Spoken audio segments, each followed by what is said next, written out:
T'es en train de te faire un PC tout blanc et tu cherches des ventilateurs sans adressable RGB qui sont particulièrement efficaces. Là, t'es allé chercher les meilleures références du marché et puis t'es peut-être tombé sur les Silent Wings Pro 4 qui sont vraiment les meilleurs ventilateurs à l'heure actuelle sur le marché en taille normale.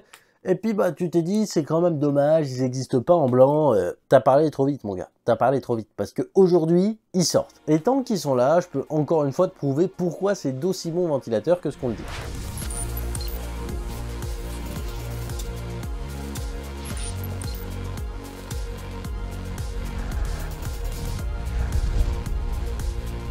Et là, peut-être que tu débarques sur le marché des ventilateurs et tu sais même pas ce que valent vraiment les Silent Wings Pro 4, ce qui est totalement possible. Donc je vais te résumer déjà en quelques points qu'est-ce que c'est un Silent Wings Pro 4. Un Silent Wings Pro 4, c'est typiquement le ventilateur le plus haut de gamme de chez Be Quiet, qui sont particulièrement connus pour être très silencieux, mais là Be Quiet ils frappent fort. Pourquoi Be Quiet ils ont frappé fort? Déjà avec la version Pro, ils vous offrent la possibilité d'avoir 3 modes de ventilation à l'arrière.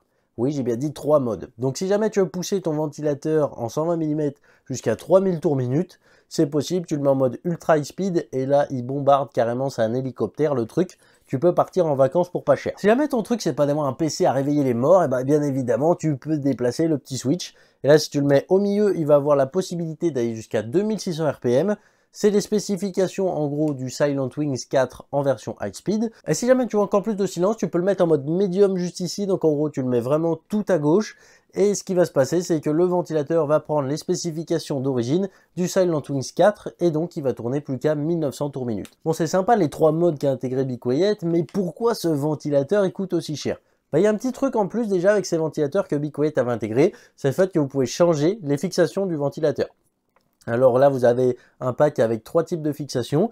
Là, vous avez la fixation à vis carré, vous avez une fixation à vis un peu arrondie, qui est plutôt bien en général pour les water cooling.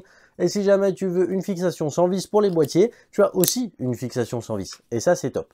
Et tu as juste à clipser, déclipser, et le ventilateur, il peut changer totalement de fixation.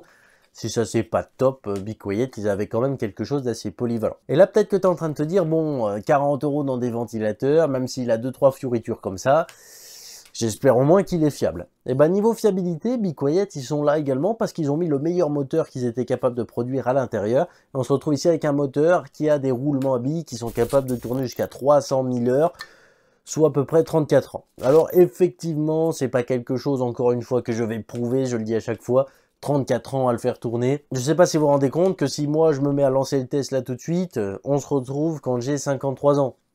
C'est pas possible les gars, c'est pas possible. D'ailleurs YouTube n'existera peut-être même plus, je serai peut-être déjà mort et nous tous aussi, c'est quand même incroyable.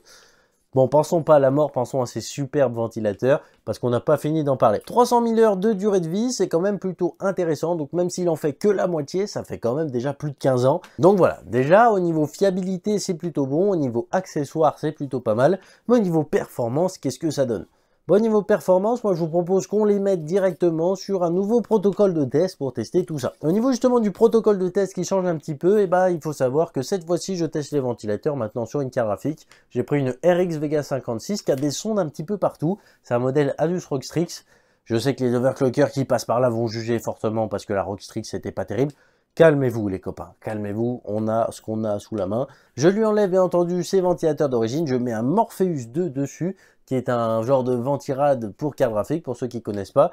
Et bien entendu, sur ce ventirad, je place les ventilateurs que je suis en train de tester. Donc au niveau des nuisances sonores, je vais les prendre également quand ils sont sur la carte graphique, comme ça permet aussi d'avoir quelque chose d'assez simple. Et bien entendu, la carte graphique, elle chauffe pas assez toute seule, donc on va la faire partir directement sur un benchmark, avec ici superposition 1080p extrême, histoire de la faire un petit peu cracher au bassinet, tu vois ce que je veux dire. Bon, comme tu l'as certainement vu, finalement, ce ventilateur, il s'en sort plutôt pas mal. Hein, franchement, on a des performances qui sont plutôt bonnes. Là où aussi on a des performances qui sont bonnes, c'est parce qu'ils tournent particulièrement vite, parce que je les ai essayés ici en mode UHS.